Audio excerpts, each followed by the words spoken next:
সপ্তম শ্রেণীর ষান্মাসিক মূল্যায়নের গণিত নমুনা প্রশ্ন আমরা দেখব। গণিত নমুনা প্রশ্ন হিসেবে থাকতে পারে যে একক কাজ একে থাকতে পারে যে রাকিব তার বাসার জন্য একটা ফ্রিজ কেনার জন্য কি শোরুমে গেলেন এবং তিনি ম্যানেজারকে বললেন যে তিনি 7 দিনে কি এর মূল্য পরিশোধ করবেন। এটা হচ্ছে তোমার রাজার গল্পের মতো, যে রাজার গল্পে একটা সত্য ছিল যে 30 দিনে সে টাকা পরিশোধ করবে। সেরকম ভাবে একটা কাজ থাকতে পারে যে ম্যানেজার শর্ত দিলেন প্রথম দিন কয় টাকা দিতে হবে, 2 টাকা, আর পরের দিনগুলোতে আগের দিনের দ্বিগুণ করে দিতে হবে এবং 2050 টাকা বেশি দিতে হবে। ঠিক আছে, এখন 1 নম্বর থাকতে পারে যে রাকিব ম্যানেজারকে পঞ্চম দিনে কত টাকা দেবে।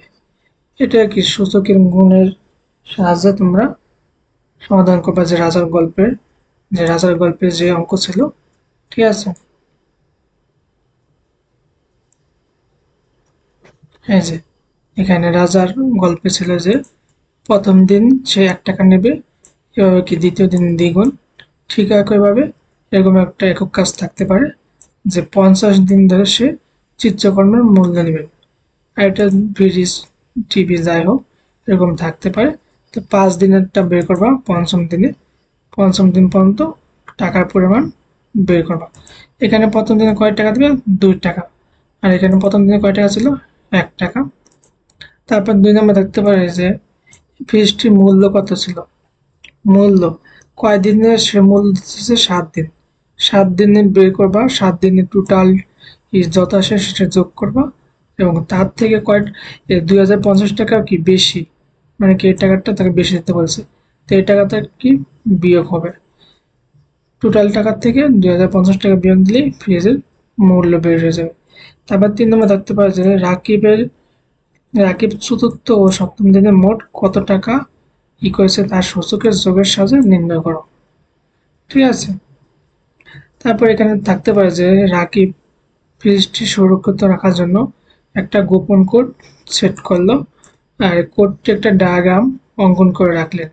কিন্তু কিছুদিন পর রাকিব তার গোপন কোডটি ভুলে গেলেন। রাকিবের কোডটি কি ছিল, নিচের চিত্রের সাহায্যে নির্ণয় করো। এখানে ডায়াগ্রাম তোমাদের বইতে দেওয়া ছিল একটা, এরকম ভাবে এই ডায়াগ্রাম থাকতে পারে। এখানে মানগুলো ভিন্ন থাকবে, এই মানগুলো নাও থাকতে পারে। এক্ষেত্রে তোমার ডায়াগ্রাম বা মনে করো তোমার মোবাইলের পাসওয়ার্ড বা যাই হোক, ঠিক আছে, যেরকম ডায়াগ্রাম থাকে সে অনুযায়ী কিন্তু তোমরা করতে পারো। তারপর দলগত কাজ থাকতে পারে, একে যে আমাদের বিদ্যালয় কমিটি ঠিক করলেন যে বিদ্যালয়ে 7 দিন ধরে বৃক্ষরোপণ কর্মসূচি পালন করবেন, মানে ক্যান্ডি দেওয়ার মতো। ঠিক আছে, তা বিদ্যালয়ে কি 10 মিটার দৈর্ঘ্য এবং 8 মিটার প্রস্থের একটা ফল বাগান করবেন। ঠিক আছে, দৈর্ঘ্য প্রস্থ দেওয়া আছে। তখন প্রধান শিক্ষক ঠিক করলেন যে একজন শিক্ষার্থী তার রোলের একক স্থানীয় অঙ্কের সমপরিমাণ বৃক্ষ প্রথম দিন রোপণ করবে এবং পরের দিন কি দ্বিতীয় দিন কি প্রথম দিনের বৃক্ষরোপণের সাথে সংখ্যার সাথে শিক্ষার্থীর রোলের একক স্থানীয় অঙ্ক গুণ দিলে যে গুণফল পাওয়া যাবে সেই সংখ্যক। ঠিক আছে, মনে করো একটা রোল, মনে করো 12 বা 14 যাই হোক, এটার একক স্থানাঙ্ক কত, 2। এককের কথা বললে আমরা 2 নেব, আর যদি দশকের কথা বলে তাহলে কি 1। ঠিক আছে, এখানে বলা ছিল যে একক স্থানীয় অঙ্কের সমপরিমাণ বৃক্ষ একদিনে, তো যার রোল 12 সে কয়টা বৃক্ষ রোপণ করবে একদিনে, 2টা। ঠিক আছে, এভাবে 2টা। তারপরের দিন কত, 2 গুণ 2। ঠিক আছে, এভাবে চলতে থাকবে। ঠিক আছে, 7 দিন। তো 1 নম্বর থাকতে পারে যে প্রথম দিন তুমি কয়টি বৃক্ষরোপণ করবা, এটা যার রোল অনুযায়ী সে হিসেব করে নেবা। যার রোল মনে করেন 10, সে কি তার একক স্থানাঙ্ক কত, 0, তার কি সে কি কোনো বৃক্ষরোপণ করবে না। তারপর যার রোল মনে করো 1, ঠিক আছে 1, তো একক স্থানাঙ্ক কত, 1, সে প্রথম দিন কয়টা, একটা, দ্বিতীয় দিনও কয়টা, 1 গুণ 1, এবার কি সে প্রতিদিন একটা করে বৃক্ষরোপণ করবে। 2 নম্বর থাকতে পারে যে সপ্তম দিনে তুমি কয়টি বৃক্ষরোপণ করবে, সেটা তোমরা নির্ণয় করে ছক করে করবা। তারপর 3 নম্বর দিন থাকতে পারে 3 নম্বর প্রশ্নে যে প্রথম থেকে সপ্তম দিনে তুমি সর্বমোট কয়টা বৃক্ষরোপণ করেছো, মানে 1 থেকে 7তম দিনে কয়টা বৃক্ষ হয়েছে টোটাল যোগ করে দিলে হবে। ঠিক আছে, তারপর দেখতে হবে কিছুদিন পর প্রধান শিক্ষক ফল বাগানের পাশে গিয়ে দৈর্ঘ্য বরাবর কত 3 মিটার বাড়িয়ে একটা সবজি বাগানের কথা ভাবলেন, দৈর্ঘ্য বরাবর। আর বাগানটি পানি দেওয়ার জন্য কি একটা 6 মিটার দৈর্ঘ্য, 4 মিটার প্রস্থ এবং কি 5 মিটার উচ্চতা বিশিষ্ট একটা পুকুর খনন করা হলো। 5 নম্বর দেখতে পাচ্ছি যে বাগানটির মডেল অঙ্কন করে ক্ষেত্রফল নির্ণয় করো। ঠিক আছে, বাগানটির মডেল অঙ্কন করে কি ক্ষেত্রফল। আর 6 নম্বর দেখতে পাচ্ছি যে পুকুরটির আয়তন কত ঘনমিটার সেটা নির্ণয় করতে হবে। ঠিক আছে, তোমরা এই ভাঁজের অঙ্কগুলো করবা, যে 1 ভাঁজ দিলে কাগজ কি ঘর সংখ্যা কত হয়, এগুলো থাকতে পারে একক কাজ হিসেবে। আর এই ক্যান্ডির অঙ্ক তো দেখাইলাম আমি গাছের হিসেবে। ঠিক আছে, এই ক্যান্ডিটা করে দাও যে রোলের শেষ অঙ্ক দিয়ে কি ক্যান্ডি। ঠিক আছে, এই গাছেরটা ক্যান্ডিরটা কি একই। ঠিক আছে, তোমরা একইভাবে করবা।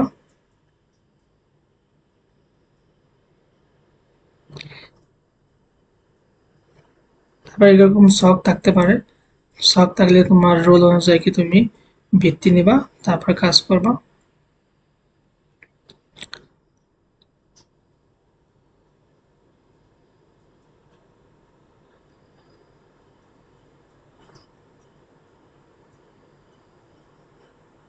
তারপর এখানে আরেকটাই থাকতে পারে যে পৃথিবী থেকে সূর্যের দূরত্ব, এই সূর্য থেকে পৃথিবীর দূরত্ব কত তো আছে, এটা মনে করো যে গড়ে কি 8 মিনিটে 8 মিনিট 18 সেকেন্ড লাগে সূর্য কি পৃথিবীতে আলো আসতে, সূর্য থেকে 8 মিনিট 18 সেকেন্ড সময় লাগে।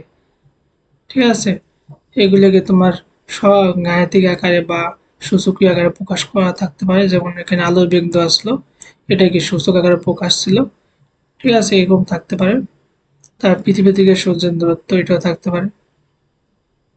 এই যেমন এখানে একটা কাজ দেওয়া আছে পৃথিবী থেকে চাঁদের দূরত্ব এত কিলোমিটার। ঠিক আছে, এটা কি ছোট আকারে বা সূচকীয় আকারে প্রকাশ করতে বলা হতে পারে। তারপরে কোভিডের অঙ্কটা তোমরা ভালো করে পড়বা। ঠিক আছে, তারপর এখানে আছে এই যে মার্বেলের অঙ্ক। ঠিক আছে, তারপরে যে ঘন রুবিক্স কিউব, এই রুবিক্স কিউবের ছোট ঘনক বা বড় ঘনকের থাকতে পারে।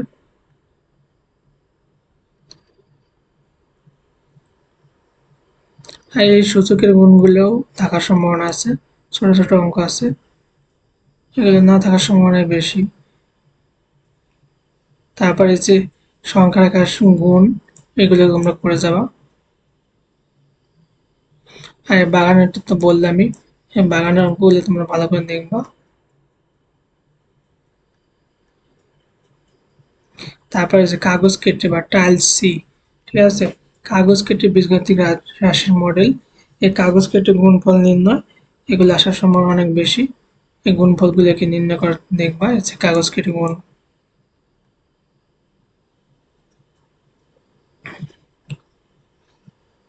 তারপরে এখানে আছে যে সূত্র প্রমাণ, যেমন যে প্লাস বি হোল স্কোয়ার সমান a square plus 2a plus b square, এই সূত্রটাকে প্রমাণ দেওয়া আছে কাগজ কেটে। এটাকে থাকতে পারে যে কাগজ কেটে প্রমাণ করো a plus b whole square সমান a square plus 2a plus b square, বা ছবির সাহায্যে।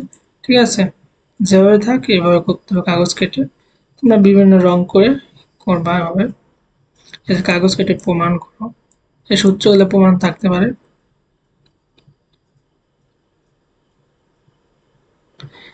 এই যে কাগজ কেটে বর্গ নির্ণয়। ঠিক আছে, বা কাগজ কেটে প্রমাণ, একটা একে থাকলে দেখলো কাগজ কেটে বর্গ নির্ণয় থাকতে পারে, দুইয়ে থাকলো কাগজ কেটে প্রমাণ করো। এই সূত্রগুলোকে সবগুলোর প্রমাণ তোমরা দেখবা। তারপরে ভগ্নাংশের গসাগু কি লসাগুতে গুণনীয়ক আর গুণিতক নির্ণয় সুন্দরভাবে দেখবা। তারপর গুণনীয়ক আর গুণিতকের মাধ্যমে কি লসাগু ও গসাগু নির্ণয়, যে 5টা ভগ্নাংশের মাধ্যমে যে কোনো 10টা গুণনীয়ক নির্ণয় করো। আর সেই গুণনীয়কগুলো থেকে কি একটা সাধারণ ভগ্নাংশ বা কি একটি সাধারণ গুণনীয়ক কি নির্ণয় করার মাধ্যমে গসাগু নির্ণয় করবা এবং একটা সাধারণ গুণিতক নির্ণয়ের মাধ্যমে লসাগু। আর গ্রিডের সাহায্যে বড় বা কোনটা ছোট এগুলো আসতে পারে, ঠিক আছে।